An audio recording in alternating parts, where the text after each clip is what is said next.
Hi guys, welcome back to my channel. Today we're going to do something interesting.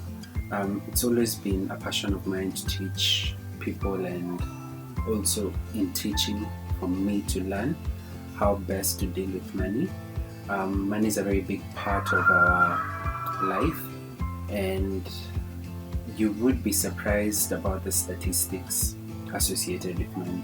For example, it's the second most touted reason for divorce in marriages, yet people don't want to talk about it. People still find it a taboo subject. So through this channel, hopefully we will get beyond that. We will educate ourselves and put ourselves in a better financial standing. Welcome.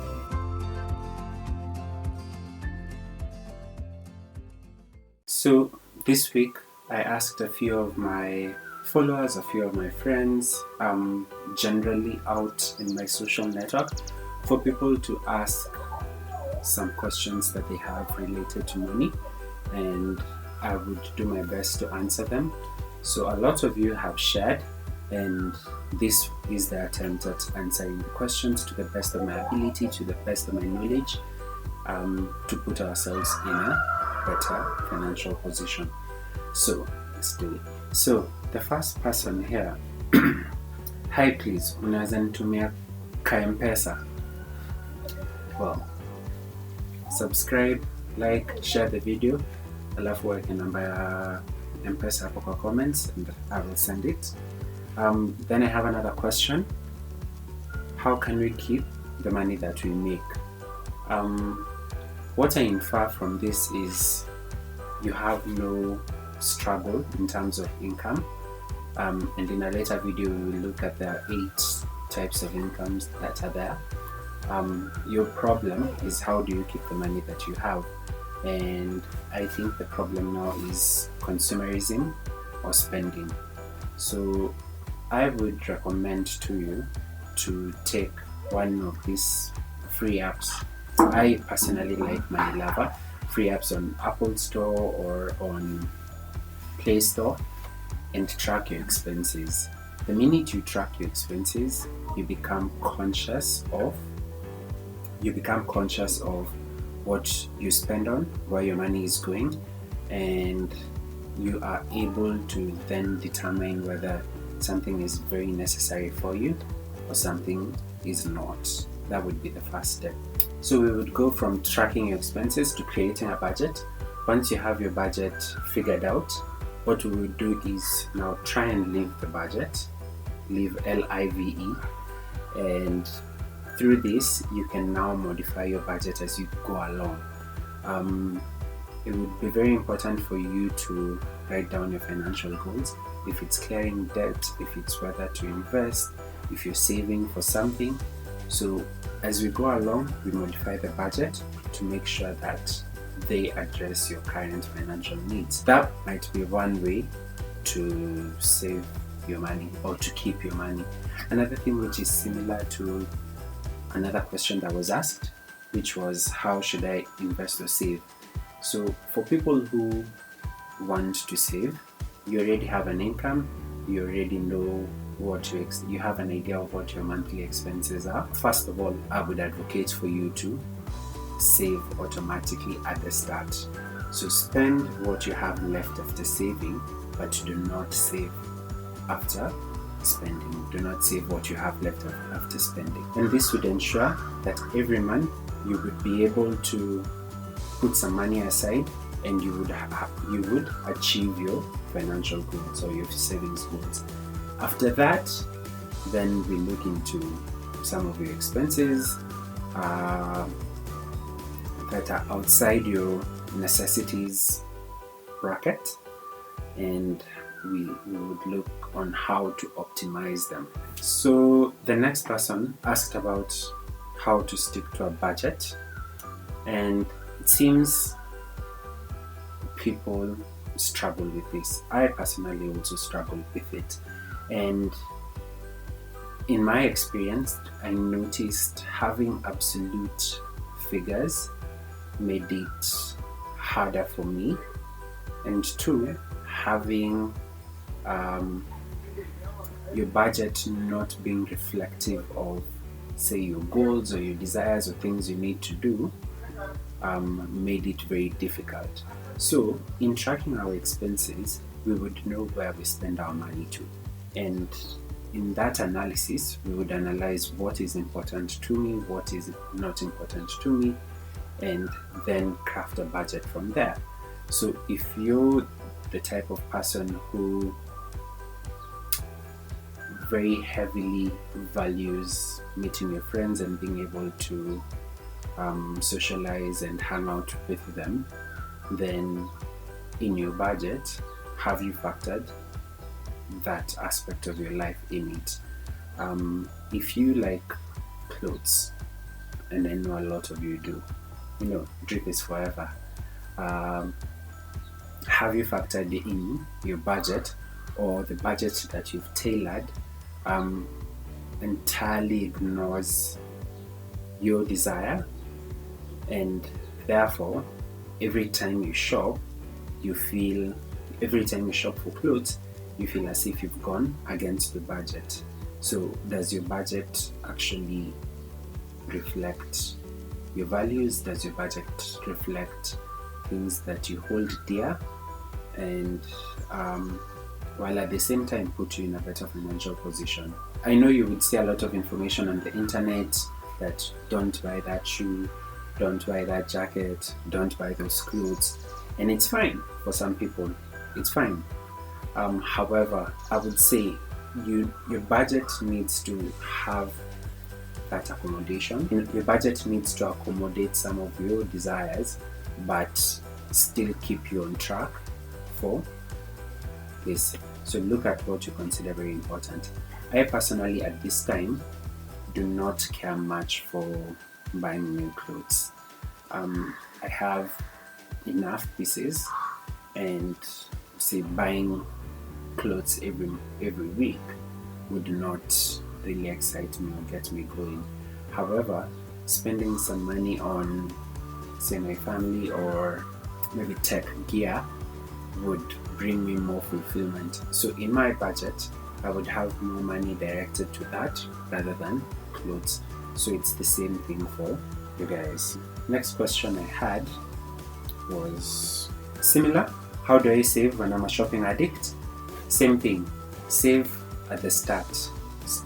Immediately your money comes in, save it. If you're able to automate the savings, in that it's checked off before it hits your bank account, or you have a standing order where when money comes in at a certain date, is redirected to a savings account, do that. Create a budget where you feel comfortable with spending on shopping, and use that. I want to know everything there is about money, especially investments. Like, how do I choose investments? So with investments, there are a lot of things that you need to consider. Some of the things that I would consider when choosing an investment is the duration, and this determines what period I want to have the investment. Is it a short-term investment? Is it a medium-term investment? Is it a long-term investment? So if you need to determine what sort of investment you want. Next thing I think that is very important, you need to identify your risk appetite. And what I mean by this is whether you're risk averse or you're risk tolerant. Some investments have a higher risk than others. So if you feel that you're young, you have more years of, say, generating income, then you would get away with a riskier investment because you have more time to make money. But if you say you have a family, or you're a bit older going to your retirement, then you'd probably need a lower risk type of investment, such as bonds, such as T-bills. And when you determine those two things, then that would help you. The other thing in terms of investment is you need to figure out your financial goals and what you want from them. So you might have somebody who puts in an investment um, that generates income, cash flow. So you put some money in something and it gives you a certain amount of interest every month. There's another person who's very satisfied with just capital gains. So for example, when you buy an asset, then it appreciates in value and you sell it later. The difference or the profit is what we would call capital gains. So you need to identify your specific goals, and there are a lot of things you would need to consider when looking at how to invest and what to invest in. So I will link in the description an article by my friend Agatha, who's written on investments and how to choose the perfect investment for you. But those are some of the tips that you need to look at when investing. Where can I get free money? Tabidi labda mmetumiwa fare, msijui. The next thing is money discipline, what to spend on, what not to spend on, and how much or far to spend per purchase. Find a balance between not being too mean to yourself and not overspending. I would go back to what I said. First of all, track your expenses, know where your money is going. Then, jiite mkutano, and think about what things are important to you, what things are not important to you. Things that are not important to you, yet you spend money on, need to be eradicated from that list. Things that are very important to you and you want to direct your money to it, factor that into your budget. So I think that would help to a certain degree. In terms of the discipline, you can gamify this in the sense that challenge yourself to record your expenses. Then if you hit a streak of maybe 7 days of clearly recording your expenses or 14 days of recording your expenses properly, then put a reward. Another thing, you can gamify abiding to your budget. So you can say if you abide by your budget and stay within your budget for X amount of days, say 21 days, then on the 21st day, you're able to reward yourself. That would help in building the habit and the discipline. Another thing is you need to identify what your cues are and what leads you to spending money. For instance, a lot of people spend money as routine. What they don't recognize is it's so automated that it's somehow involuntary. So you need to look at your habit of spending money or the routine, identify what the trigger is. Triggers can be something like you've seen an advert, you've seen a post on your Instagram, you've seen your friend with a certain thing, and that would then result in a certain emotion. Then the routine would be the buying, and at the very end we have the reward, which is how you feel after what you do. Basically what I've explained is the habit loop, as James Clear put it in his book. So you need to identify what your cue is, what the routine is, which is shopping, and the reward is how you feel after. Then you can now work on either you take away from the cues, so maybe not looking at certain profiles, having an ad blocker on your computer or whatever, or you can change your routine. So the cue is still the same, but you can change the routine. Say when you feel like you want to shop for something, maybe put money in an equities account where it's accumulating some sort of profit. So identify your cue. So if your cue still the same, you can change the routine. So still have the same cue, but you can change the routine. The routine can be either you put your money in a stock account where it would accumulate some interest and you'd get dividends, or you can resort to making the object for yourself, DIY, and the change of the routine would help you save money. Then you would still get the same sort of satisfaction if it's on what you want. Another thing I do is when I'm shopping or when I'm going around and I feel the urge to buy something, I would either take a picture of it or mark it and go away. If I feel strongly about that object, say in 2 to 7 days, then I might consider going back for the object. But if not, then I'd just figure out it was a blip or emotion. So another person commented, it's very sad that even with a well-paying secure job, most Kenyans are having a lot of financial issues. From debt to investments, most are living paycheck to paycheck.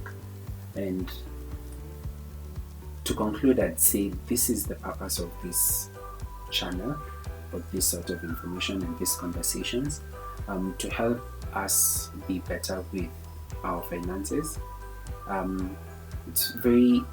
There are a lot of things that are put out, but I think some of the most important things would be: one, live within your means or well below your means, and this would enable you to have some disposable income for more important things. Two, have a budget. The budget should reflect what your financial goals are and what your personal values and interests are. Third thing I would say is build up an emergency fund, and this would give you that mental stability or mental calm, knowing that you have some money, so even if an emergency comes, you're good.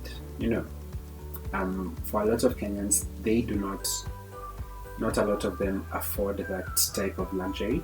A lot of them are just one disease away from poverty, and it's a very sad situation to be in, but we can do better. Once you have your emergency funds, then think about investing. And by investing, think about what your priorities are and let your investments reflect those priorities. And last and maybe not least is be sure to have fun with yourself. Be compassionate to yourself. Do not beat yourself up if you say spent a shilling more than what you expected. But understand that you're human, life is for the living, and you need to be gentle with yourself. With that, I will end the video.